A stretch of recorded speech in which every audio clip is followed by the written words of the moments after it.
अरब सागर की काली लहरों के बीच एक विशाल क्रूज शिप ओशन एम्प्रेस रात के अंधेरे को चीरता हुआ आगे बढ़ रहा था।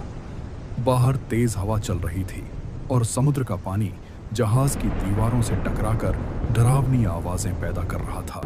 ऊपर आसमान में बादल इतने घने थे कि चांद की हल्की रोशनी भी नीचे नहीं पहुंच पा रही थी। इस आलीशान जहाज पर सैकड़ों लोग छुट्टियां मनाने आए थे।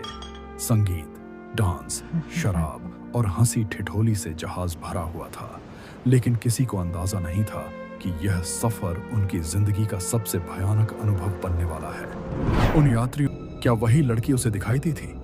उस रात तूफान और भी भयानक हो गया। जहाज बुरी तरह हिल रहा था। आरव सोने की कोशिश कर रहा था कि तभी उसे अपने कमरे के बाथरूम से पानी टपकने की आवाज सुनाई दी। टप टप टप। वह धीरे धीरे बाथरूम की ओर बढ़ा। दरवाजा खोलते ही उसकी सांस अटक गई। आईने पर खून से लिखा था, सच्चाई खोजो, और बाटब पानी से भरा हुआ था। उस पानी में वही लड़की बैठी थी, सफेद ड्रेस। हुई आवाज गूंजी। अचानक लाइट्स बंद हो गई। आरव चीख पड़ा। कुछ सेकंड बाद जब लाइट्स वापस आई, बाटब खाली था। अब आरव समझ चुका था कि यह कोई भ्रम नहीं था।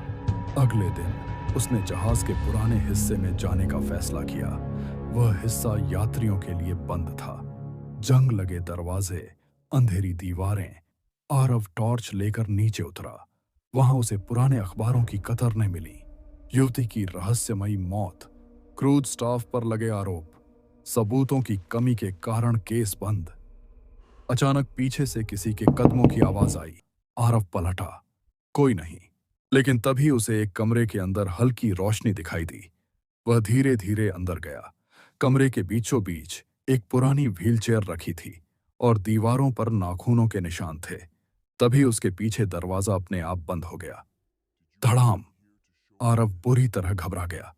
अचानक कमरे में ठंडी हवा फैल गई और फिर उसने धीरे से आरव की ओर देखा। उसकी आंखों में अब गुस्से की जगह दर्द था। धन्यवाद, उसने फुसफुसाया। धीरे धीरे उसका शरीर धुएं की तरह हवा में गायब होने लगा और कुछ ही सेकंड में वह पूरी तरह लुप्त हो गई। अगली सुबह सूरज की हल्की किरणें समुद्र पर पड़ रही थीं। जहाज बच चुका था, लेकिन उस रात की भयावह घटनाओं ने सभी को बदल दिया था। आरव डेक पर खड़ा समुद्र को देख रहा था।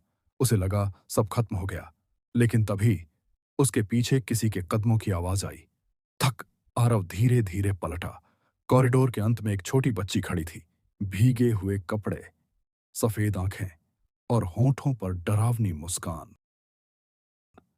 उसने धीरे से कहा, अब मेरी कहानी शुरू होगी।